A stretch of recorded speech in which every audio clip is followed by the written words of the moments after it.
Hello and welcome to Revision TV. My name is Christy Browning. I am your host, as well as a motivational and inspirational speaker, author, and coach. And today for our episode, we are going to spend some time talking about debt. I know that's not usually a very pleasant topic, but I want to share with you some insights that I personally have learned over the last couple of years in my own personal debt-free journey. So hang tight. We have some good things to share with you that will not only motivate you and inspire you, but give you some real practical how-tos on your own debt-free journey. I remember it was kind of a unique set of circumstances that brought my husband, Matt, and I to a point where we wanted to explore becoming debt-free. We had just went through kind of a transition in a business that I owned. It was just kind of a unique set of circumstances that were maybe divinely brought together in some form or fashion that just kind of put us in the right place at the right time to begin exploring how we could become debt-free. And so we were transitioning out of this business that had this place that we were operating a shop out of, and I was doing private coaching for small business owners. The building was being sold. They weren't going to renew our lease. It was kind of just the writing on the wall was that, it was the time for us to transition out of that and into something else. At about the same time, my father-in-law had been diagnosed with pretty aggressive cancer, and we just knew that for the short term, we were going to have to, adjust our lifestyle a little bit to allow for time to take care of him and to support him in his fight against cancer. So we were just in a real gray spot in life. Like, didn't really know exactly what the future was going to look like, not super sold on one path or the other. And we were liquidating our storefront. We had a video game shop that we were liquidating and closing up. And Matt had told me that he had listened to a podcast or a video of this guy named Dave Ramsey, who wrote this book on becoming debt-free, and he thought it was something we should listen to. And I kind of laughed because the book, The Total Money Makeover that Dave wrote, I actually had on my bookshelf, and I had read it many, many, many years ago, but never really applied any of the principles. And I was like, yeah, I know about this concept. I know about Dave's plan. I have the book. Yeah, let's check it out. So that course of a couple of days while we were liquidating that store, we spent listening to the audio version of that book over and over and over and over again. Matt continued to listen to Dave Ramsey's podcast and his YouTube channel, watching debt-free screams and listening to Dave's advice after that. And it all just inspired us to see how we could also become debt-free. So we had started out in August of 2000. I think that would have been 2016. We started with Dave's plan. But, here's the thing. And this is the real honest truth about it. It is hard. It is hard. We had a plan that was outlined for us not only in Dave's book, but by listening to his podcast and watching his show. Like, we knew what to do, and knowing what to do is such a small piece of the puzzle.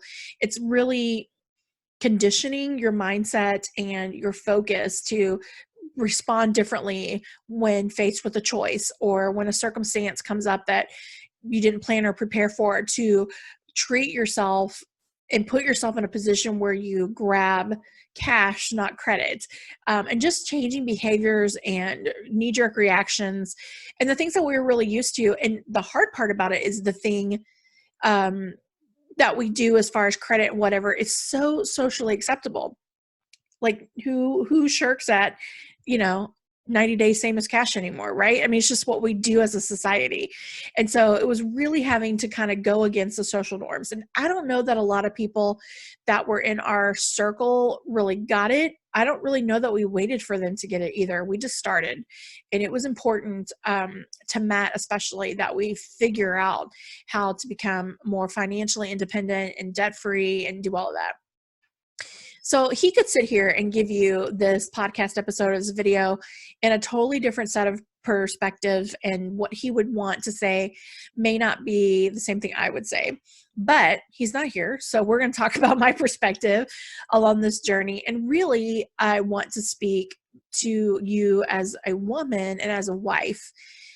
Because the thing that I noticed when we had this whole discussion about becoming debt free, I didn't really get super excited about the process.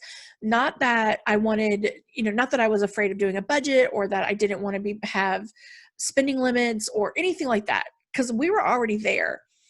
At the time when we discovered this whole money makeover concept and these baby steps that Dave introduces, we were already budgeting our money. Matt and I had pretty much started from day one, when we got together and got married and started, combining finances and all of that. We pretty much spent almost every week sitting down and working on our budget for the week. And I thought we were doing really good. To me, there wasn't a lot of people I knew that were that diligent in working with their spouse, creating a budget, and living by it. At the same time, we didn't have car loans because we both drove really beater cars that we paid cash for, that had zero value in them, and we didn't have any loans on them.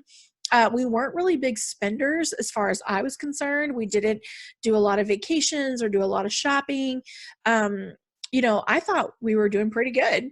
And yeah, we had some student loans and we had a credit card or two, but a lot of that credit card was used for emergency situations like a car repair or, something that broke down that we needed to replace or fix.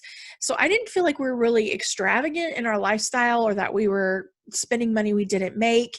It just seemed like we were in a cycle, though. It seemed that we were in a cycle of paying off a credit card, the car would have some sort of a repair, and we would be back in credit card debt again because we didn't have any other way to take care of it.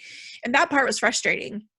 And while we thought we were doing a good job on getting out of debt, the whole time we were having to reuse that credit card over and over again. We were just coming out of debt, going into debt, coming out of debt, going into debt. And we never ever made any headway on Matt's student loans. So we thought we were doing good. I thought we were doing good. And when Matt made the comment about, hey, we should do this, I was just really compliant with him. It didn't really bother me. I didn't see a whole lot was going to change in our lifestyle. Wasn't like he was cutting me off and I couldn't spend anymore. I'm just naturally not really a spender. So that didn't scare me. I just was like, all right, fine. If that's what you want to do, go for it. And I just kind of was really just compliant in doing it. And just for the record, Matt and I, when it comes to money, we are on the same page. We agree a lot together on stuff, but for the most part, he kind of runs that for us. He's just better at it, hands down. So we just let him have it. But so in this whole concept of getting debt free, I just really, really wasn't concerned about how it would impact us because I didn't think it would. And it took me a couple of months to realize that while I was on this journey with him to becoming debt free, I was just compliant. I was not really committed. And I hadn't really bought into the thought process, the mindset, the how to really get across the line and say, now I stand in this camp instead of the old camp I came out of. And that was a hard reality for me when I realized that, we really weren't as good as I thought we were. We needed to make some changes. And the fact that I needed to really, really buy into this idea, and not just be kind of go with the flow. And that's my tendency naturally when it comes to money, is just to kind of go with the flow. Whatever Matt says, I'm fine with. But at the time when this was all starting to happen, I had taken a full-time job working for an estate plan attorney. And it was there that my perspective on money and my involvement with money changed. And a lot of what we would do at the law office was settling estates, meaning when someone had passed away, we would help the heirs or the surviving spouse, handle the financial and estate affairs of that deceased person. And I would see lots of women come into the office whose husbands had passed away and they had let their husband handle all of the money for a long time. And they didn't really know what they had. They didn't understand the investments that their spouse had made. Maybe they didn't even know that they even had all this retirement money or that there was a life insurance policy. And it was already a hard time for them. to have lost the love of their life and their long-term, life partner. But it was made more, it was harder because now they had to wrap their head around this financial estate planning component that they had never been involved in before. And I remember being at a specific appointment where the sweet lady, her husband had passed away. She was there to, finish the estate and update her own will and such. And her financial planner had come with her to the appointment. And I had gone in to kind of set up her next appointment and kind of do some administrative stuff with her. And I had to give her the bill for the attorney's services. And I remember giving her the bill and her looking across the conference room table to the financial planner and asking the financial planner if she had enough money to write a check for that service, for our attorney bill. And what was ironic with it is that this woman had more than enough money, but she didn't even know what she had. And thankfully, she was working with a really amazing financial planner who had her best interest at heart, or she could have really been, swindled. And it was in that moment that I realized that I never wanted to be in that situation. I never wanted to have just taken my hands so far off of all of the money, so far off all of our investments and retirement and savings and all of that, that if something happened to Matt, I wouldn't at least know how to have a intelligent conversation about it. He's a nerd when it comes to that. Like, he loves to read all of the projections and research all the investments. And he could tell you, oh my goodness, so much about the mutual funds we have and how we plan for retirement. And, he was the budget guy and still is. But that experience made me step back and say, I need to insert myself here. It is not fair to us as a family, to us as a couple, to me as a spouse, to not it's not fair for me to stand on the sidelines and not be involved in this. I don't have to be as over the top, maybe, as I think Matt may be, and be that number crunchy and that nerdy about researching all of that. But I need to be more involved. I need to put myself back into this conversation. And that really shifted things for me. It really made me come back to the table and say, I know we're doing this debt-free thing. I want to learn. Teach me the things I should know. Show me what you're doing. Explain the process to me. And God bless Matt, because I asked him probably 500 times the difference between a traditional IRA and a Roth IRA, and I still don't really understand. But, I'm sure he's like, Christy, I've answered this question 5,000 times for you. But he's so patient with me to walk me through all of those numbers and keep me up to date and show me what's going on. And that just became such an important part for me. So when we were looking at this whole debt-free journey thing, that's really what shifted things for me and made me say, I don't want to just be compliant and go with the flow with you on this. I want to be committed to our future too. I want to step up and say, this is important. I have a voice in this.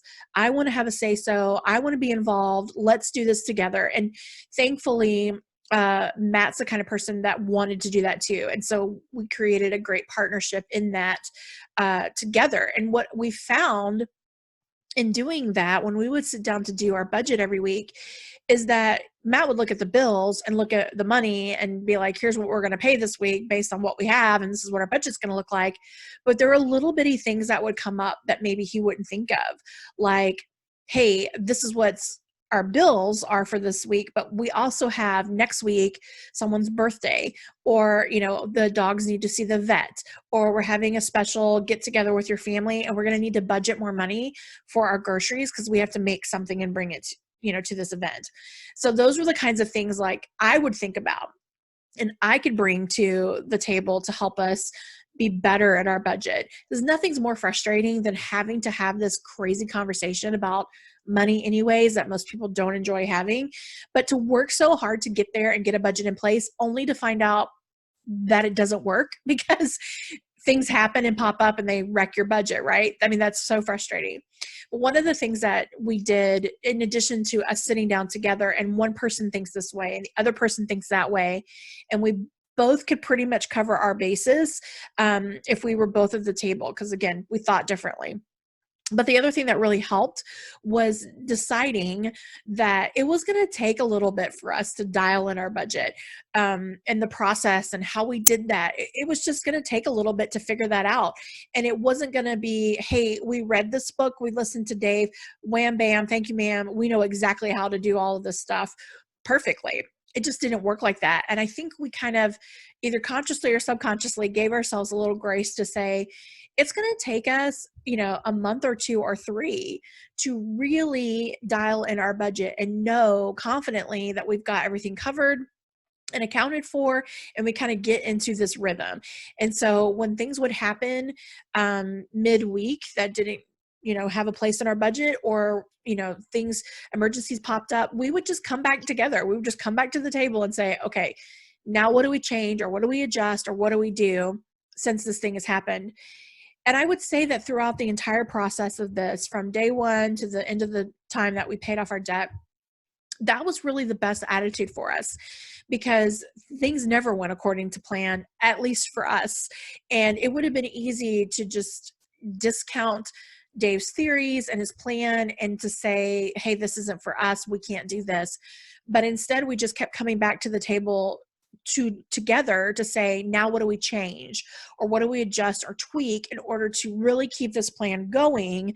But granted, it's not going according to plan. We're going to have to change the plan. And we just did that over and over again.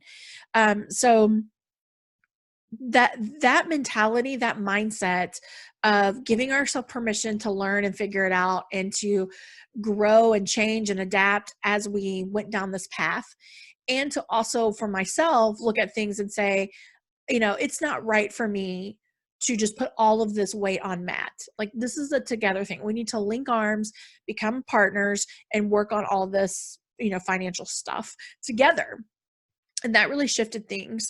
The other thing, when I look at the fact that we were doing a budget, but, we weren't making any headway, I realized that we were budgeting out of desperation, because at the time, especially when we first started this journey, every dollar counted, and we weren't necessarily budgeting to make any progress, or to pay anything off, or to really have a plan for our money. It was more like, we get $800 this week and our bills are $800. And so every dollar had to be accounted for, not because we were disciplined, not because we had the habit of budgeting and really tracking where our money went. We were doing that because we had no other choice. Our bills, our cost of living was at the end of our finances. I mean, we had to, out of desperation, we had to have a budget, or else we couldn't have made it. And I didn't want to live like that anymore. I didn't want to have to say, listen, we either pay a bill or we take the dogs to the vet. I didn't want to have to make that choice. I didn't want it to have to require extreme measures to have cash for things that weren't in our normal budget or in our normal bill flow. And so that was really a couple of things that hit me early in the game that made me say, oh, okay, yeah, we need to do something here. Something needs to change in me and our finances and the way we approach it and our mentality and our behavior and all of that. So I will put in the show notes of this episode a link to Dave Ramsey's website and his podcast and his YouTube channel, because you can learn a lot just by listening and watching. But I do recommend grabbing the book, The Total Money Makeover, or you can join the Financial Peace University, which is I think it's 9 weeks workshop, where you get together every week with a facilitator and a small group of you, go through all the principles as a group to learn this whole money management concept that Dave teaches. All options are great. And when you apply all options in your life, you're destined to win. So they're all good stuff. So go get it all. So a couple of things I've had people talk to me about or ask me about when it came to this debt-free concept is just kind of what would work, what wouldn't work, what tips would I provide for them. And again, I only can come at the conversation as a wife and as a woman. But I will tell you that the whole communication concept was really really important when it came to the budget idea. And I think that this isn't always something we have right. I think we're always kind of discovering what this looks like, because things in our life change. They're not always the same from day one to day, 101 to day 401, right? So as we change and our life changes and our circumstances change, I think we're always looking at how to get better at communicating on something, especially like finances. But at the beginning, when we were starting on this debt-free journey, and again, that would have been like 2016, August 2016.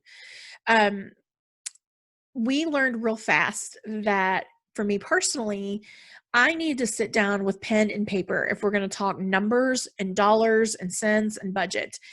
It's not a conversation I can have just talking through it. I don't work that way. My brain doesn't process those numbers that way. I really need to see it written out on paper. And I'm still that way. In fact, when we sit down and do like budgeting, if you want to call it that, for my business, we will take the dollars that have come in and divide it up into, what are we keeping? What are we paying Christy? How much are we putting back for taxes? And even though it's the same percentages every time, no matter how much the money is, it's always the same percentages. I still have to write it out on paper. And we keep a notebook where I've done all this chicken scratch, but it's just what helps me process that kind of information. And so we learned early on that we needed to keep like a budget book, a bill book that would allow, if nothing else, Christy to write out each pay period, write what bills we're paying that pay period, and any other spending we had allotted. Because what would happen is we would have these conversations over the phone, let's say, and maybe Matt was driving home from work and he was thinking about a budget, and he would call me on the phone and he would try to talk to me about it over the phone. And then by the time we would get together, I couldn't remember what he had told me. It didn't stick. It didn't resonate with me. Or if we would have the discussion, pay bills, go away for a couple of days, do life. And then Matt would ask, hey, do you remember what we were doing with this or that? No, I do not remember. But if we wrote it down, we can always go back to the book and look at Christy's notes and know that. And that has saved us a lot because not only do we communicate differently?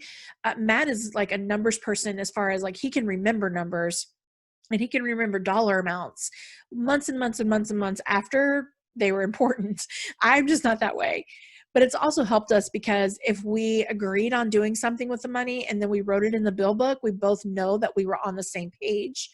And we can't necessarily go back on that. Like Matt couldn't say, well, that's not what we agreed to. I could say, yes, it is, because we wrote it in the book. And vice versa. So having kind of like, and it's nothing special. It's a spiral notebook that literally I write, I divide the page up into halves, and the top half is pay period number 1, and the bottom half is pay period number 2. And on the second page, pay period number 3 and pay period number 4. And literally I just write in those halves the bills that we're going to pay in that pay period. And it just so happens Matt gets paid every week. So we do it, in weekly chunks. And then anything else we decide to do with the money. If we're putting money towards, buying my stepson clothes, or taking the dogs to the vet, or saving money for a project at the house, or paying for Christmas, whatever it is, we write those things in that section of the page. And then we have it in case one of us forgets or we need to refer to it. I'm just always a big fan of writing things down. And that bill book has become such a good workbook and kind of referral, like go back to and look at what we're doing it's good. We've done it. And again, it's nothing fancy. It's nothing special. And the great thing is that you can do the same thing with tons of budgeting apps. If you rather do it digitally, we tried to do it digitally and it just did not work. It does not work for us. We worked better with pen and paper. And so that's what we did. But you can find tons of budgeting apps. In fact, Dave Ramsey has one called Every Dollar. It's a free app. You can download it, build a budget inside of it. You can also do a pay version with it and link your bank account. So all of your transactions that happen in your bank pour over into the app, and then you kind of assign them to categories. It's a pretty slick little thing if you like the digital option. But we learned from a communication standpoint that sitting down, usually earlier in the day, I don't handle hard conversations in the evening. I'm usually done by then. Like I'm spent. My brain is spent. My emotions are spent. I'm done. So if you want to have like a hard conversation or a money conversation, morning is better for me. So usually on Saturday morning, we'd get up in the morning, have coffee, sit down, do budgets, do bills, crunch numbers, do all of that. Now, here's the crazy thing. We would spend quite a bit of time doing the budget, not because the budget required all that time. But what would happen is because we were both coming to the table with, your strengths, my strengths, with a joint plan in place, we had more conversation around the budget book that centered around wishes and dreams and goals and plans that really never were about that particular week's bills. These were bigger picture concepts, bigger hopes, bigger dreams than what was happening maybe even in that little week. But it allowed for us to just talk. And it was kind of interesting, and it's still this way now, that so many times we'd get into discussion on, wouldn't it be nice if we could do whatever, fill in the blank. One thing I would love to do around the house is fill in the blank. With the business, I really want to invest in fill in the blank. And it just brought really good conversation to the table. And I don't know, maybe that the budget table was a neutral ground for us. Excuse me, had to sneeze there for a second. Or if it was just that we were in a space where we were not distracted by anything else. We weren't multitasking. We weren't, also trying to take phone calls and cook dinner and do other stuff. It was just me and Matt, no distractions at the table, pen and paper, chatting. And those became, and still is, some of our favorite time of the week together is that time spent around the bill book. Now, the more money we got and the more debt we paid off, the more fun it was to sit and do that. But even when we didn't have anything, it was still an enjoyable time. It was still something we both look forward to. That was kind of like sort of like our date night concept, right? Where we would just have a non-negotiable, this is what we're doing. No distractions, no other tasks are being done right now. It's just me and you. Here we go. This is what we're focusing on. And so those kinds of communication tips made a big difference. And I have to say that, part of what really changed for me was not looking at the debt-free journey as something that was all about dollar. When I also made it about dreams and goals, then it mattered to me. When all of a sudden I could not just look at dollars and cents on paper and think about retirement, because retirement seems so far away. I mean, it seems like life years away for me. And so that wasn't a motivator. But when we talked about how having a plan, a financial plan, would allow us to take our retirement years per se and travel, that all of a sudden got me excited. Or if having some financial independence allowed me to do more of what I want to do with my business, then that got me excited. The idea of maybe Matt being able to retire early got me excited. So all of a sudden, the why of it, right, became personal. And I think I needed to have that in order for me to really buy into and commit to all the numbers and really crunching those and rolling up my sleeves and getting involved in that. So depending on where you are in the pivotal question on, are you a numbers person or not? Are you good with money or not? I think it's really sitting down and deciding, how do I talk about this? What's my communication style when it comes to this topic? What do I need to do or have in place that makes this work better for me? Like doing it in the morning and not in the evening, writing things down versus just having a willy-nilly conversation. And what's in it for me? What's my why? What's my reason? What's my goal in doing this? And when we both could discover that, and we knew kind of even what that was for the other person, it just brought us even closer together in this fight to get out of debt. And it created more commitment from the two of us in it. So I really encourage the communication thing. I know a lot of people who feel like when it comes to money and dollars and cents, there's a lot of friction and there's a lot of fighting and there's a lot of, tense moments. But really, I can't say that we had that per se. if we always had just kept in mind the other person's needs, how that person communicates, and how do we continue to have that communication open in a way that connects with them and being sensitive to that. I really, really feel like for women, and I don't want to label all women because everyone's a little different, right? And you may be the opposite of me. You may love numbers and love organization. But for women as a whole, like, we either are one way or the other. We're either, I want to control all of the money and I'm the one that's more responsible and more organized. So husband, you get a free ride and just, do what I say when I say to do it when it comes to the money. Or you're like me when I first started and you're like, hey, hubby, this is your domain. You do it and just let me know what I need to know. And the problem with that is both of those scenarios can be dangerous. The situation where I'm not involved leads me to be very vulnerable should something happen to Matt. Also, it's not fair to him to have to shoulder all of that by himself. Like, we're a partnership.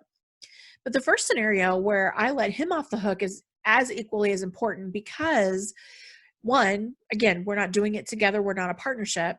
But also because most times when we don't want to tackle something, when something's hard or challenging or going to require sacrifice from us, we're okay to take it, like not do it, to take it out of the equation, to take a free ride and not have to deal with it. So if like finances are not super great right now and budget is kind of an awful word in your household, but you looked at your husband and said, hey, don't worry about it. I got it. You just go do your thing. Well, of course they're going to just go do their thing, right? Because who wants to deal with that? Who wants to do it?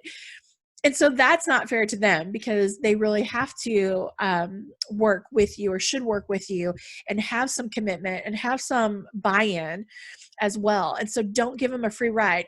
I had a friend of mine that was kind of that way as a wife. She was sort of the one who kind of controlled that all and ran that all and kept track of it all. And her thought process was that she was just better at it. She was the one that was organized. She would make sure things got paid on time. She would, she was a better manager of it.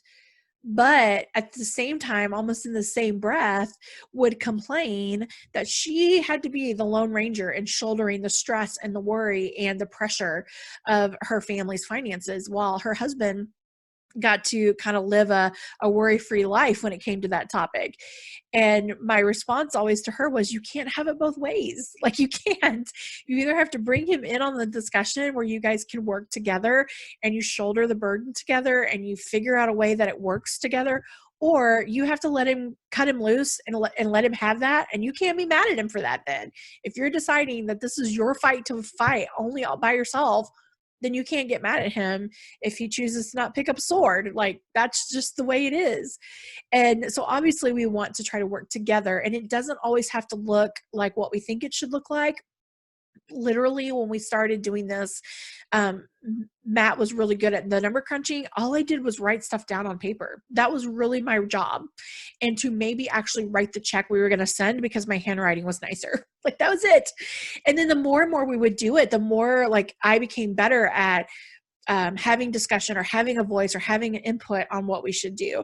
So it may not be what we do may not be what you do, and what you do may not be what you saw your parents do or what your neighbor does. It's going to be what works for you, but you've got to discover what works for you and realize that it's worth it to see how can the two of you come together to make this be a partnership in this one area of life that's super important. And the thing I think you'll see is that it also impacts other areas of your life too. Okay, a couple of other tips for you is to set small goals. So we knew we had about $60,000 of debt to pay off, which seems ginormous. It seems a lot.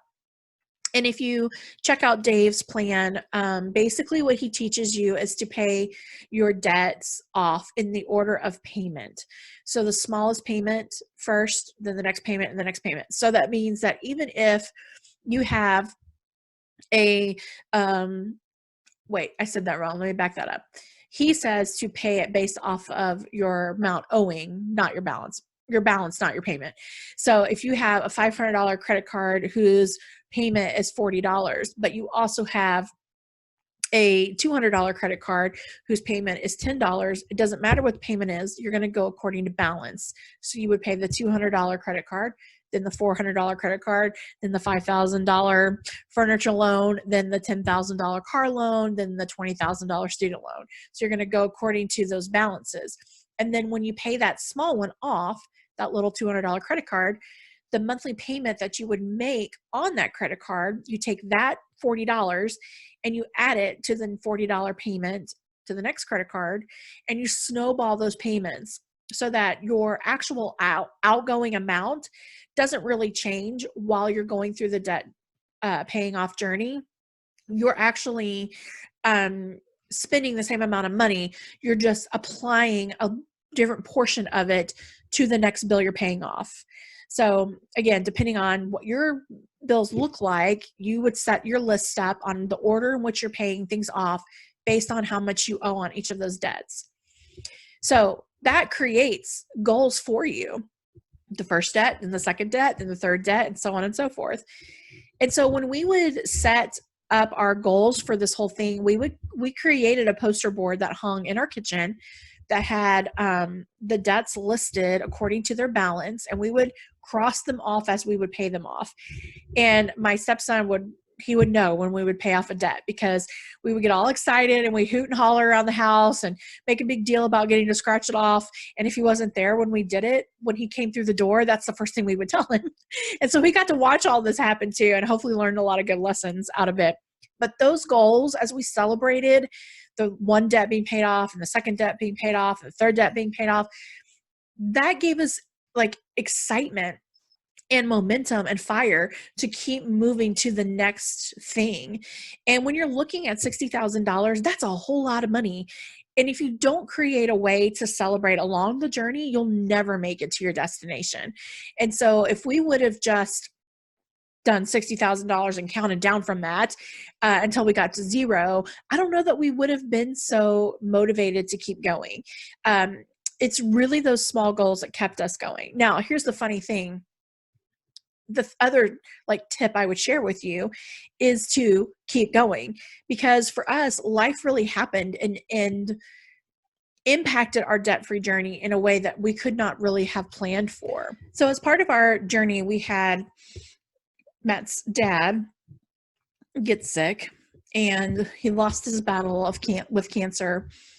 For about 2 years, I think we went through treatment and him in and out of the hospital for different things. And Matt had actually decided to take some FMLA time, some time away from work, to kind of help take care of him. So that definitely impacted our ability to pay off debt, because income really changed and adjusted for us and kind of went all over the map during that time. But because we had small goals, when we weren't making progress on those goals, we could feel the sense of slowdown. And we could feel like we weren't making the same progress. And Matt would say all the time, I just feel like we're not making progress. I just feel like we're not making progress. But at the same time, we would give ourselves a little grace and understanding that we're dealing with something really big here, something that's really hard and tough. And it was more important at the time for us to spend time with his dad and help take care of his dad than it was for us to necessarily pay off the next credit card. That slowed our debt-free journey down a little bit. But it didn't take us off the map. And that's the thing, like as life happened for us, we would have to pause our debt-free journey, or we'd have to slow things down, but we never actually stopped. And when we would, be ready to kind of like tackle the next aspect, all we had to do was pick up again where we left off and tackle the next goal, tackle the next bill. And for most people, I think, who try to do this debt-free thing, I think we start off with a plan, and we want that plan to be what we follow and what we execute. But what we don't always account for is the thing that we can't plan for. And then when that happens and it maybe derails or slows down or puts a pause on what we're doing, we can get really frustrated and just kind of throw it all up in the air and say, you know what, this doesn't work. It's unrealistic. We might as well walk away and just give up on it. But you don't have to do that. You can look at that and say, you know what, right now I need to put a pin in this, but we can come back later and pick up where we left off. And that's what we would do. Not once, not twice, not three times, time and time and time and time again. Things would happen. And we would have to figure out, like, how do we just kind of put a hold on this, go tackle this thing that's come up, and then we'll come back and pick up where we left off. And so my encouragement to you, if you're thinking about, hey, we really need to do something like this, or we've done this, but we just never completed it, is to just go back and get started. And if you need to pause, but then pick back up, because it doesn't have to be perfect for there to still be progress and for it to still be profitable for you to do this whole debt-free thing. When I'm talking to people about goal setting, or especially if I'm coaching a group of business women, I tell them this concept of high intention, low attachment. And what I mean by that is you have every intention, high focus, and high intention on reaching a goal. And that this is what you're going to accomplish. This is what you're going to do. This is the finish line you're shooting for. But you have low attachment as to how you're actually going to get there. Because we can put a plan in place. We can kind of set things in a forward motion. But there are detours. There are side trails. There are things that come up that pause, derail, or deter us from where we're going. And that doesn't mean that we just totally walk away from the thing that we were working for. It just means we may have to zig or zag or go over or go under whatever's standing there. So imagine, if you will, if we were all going to take a road trip across the country. Our intention would be to make it to our destination, and we are highly engaged and focused on reaching our destination. But along the way, if we experience detours or road construction, or if we have to stop and get gas or stop and fix a flat tire, that wouldn't mean that we would turn around and drive back home. We would just encounter those little setbacks or hiccups or bumps along the way, and we would still continue to move forward. It may look a little different than we thought, but we still are going to go for the end result. And I think that's the thing that's important to remember here in this sort of game, like debt-free journeys and paying off debt and doing our finances, that things don't always go according to plan, but we have to give ourselves some grace that the goal is still there and we're still working towards it, even if the plan doesn't go exactly the way we thought. It's good to have a plan. Got to know how you're going to get there, but be okay with the fact that it doesn't always look exactly like we thought, and to just roll with the punches and go with the flow. Here's the thing I want to leave you with. I wanted to just share a little bit about kind of my insight on our debt-free journey, not as a way to brag that we've done that we've paid off all of that debt, and that we don't have that debt anymore. I didn't want to share it as a, haha, look at us, aren't we so great at all whatsoever, because a lot of things we didn't do right. We didn't always make the best decisions with our money. We had opportunities that we could have probably paid things off faster, but we didn't. To talk about life as it happened, in the middle of us trying to do this, we had several cars bite the dust. Remember, I told you we drove beater junker cars. So we repeatedly had to replace them or fix them or just buy something different completely. We had Matt's dad who passed away. The people that we were renting our house from had a life change on their end that kind of forced us out of our lease sooner rather than later. So sort of on a spur of the moment, we had to secure a different house, which meant we bought a house, which was not in the plan at all whatsoever, but just circumstantially, that's what worked out for us. Job loss, job change, economy this, economy that, like nothing went according to plan. And again, we made mistakes along the way too. What took us 3 years to finish probably didn't have to take 3 years if life wouldn't have unfolded the way it did. But we had no control over some of that stuff. And we just had to be willing to go along with it, to adapt and adjust as those things came up upon us. So I want to share this. And I was really motivated to kind of tell some of this stuff, again, not to toot our own horn, but to hopefully give you some things to think about if this is something that you're wanting to do. I highly recommend the Total Money Makeover and Dave Ramsey's plan to do that. But I also really just want you to think about the fact that, the decision to do this requires some grace and a plan together, hand in hand. Grace to give yourself permission to make mistakes and figure it out along the way, but a plan to kind of give you a track to run on. And if we can do it, oh my gosh, if we can do it, you can do it, because there was no reason that we should have been able to be so successful and getting to this point. It's not because we're smart or have a lot of money or have a lot of, natural gifting in this whole arena of finances. It was just something we did not give up on. We did not give up on.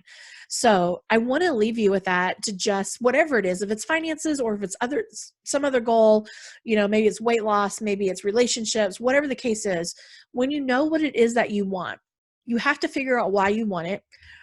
If you're doing it with someone else, then you have to learn the communication style and the why of the other person too, and come together as a partnership to make it happen. But more importantly, you have to decide that it's going to be something that gets done, even if it doesn't get done in the way you originally imagined. Day 1, day 31, day 101, day 401, those days do not look the same. And your perspective way down the road versus when you first start out is going to be completely different. Your clarity, your understanding, your ability, all of that's going to look different as you move down the path. So allow yourselves the chance to learn, to grow into your goal, to grow into your progress, and celebrate those small victories, because life is all about the journey. And I've said it before, and I will say it again. Life is not ran or won just the starting block and just at the finish line. The real nitty gritty part of the race, the real beautiful part of the journey, is in the in-between, because it's when you're running the race and you're on the track that you could choose to stop or lie down or give up. You could lose focus of what you're doing and travel off left or travel off right. You could be distracted by comparing yourself against other people who are running the track. So that's where the hard stuff happens. The hard stuff happens in between the starting block and the finish line. So don't give up. Keep running your race, whatever that looks like for you. And if we can help encourage, empower, and inspire you to make life better, to better your financial situation, increase your relationships, make life sweeter and greater and brighter for you, that's what we want to be here to do. It's not very often that we utilize the YouTube channel or a podcast channel to talk about money, because again, not always my favorite subject.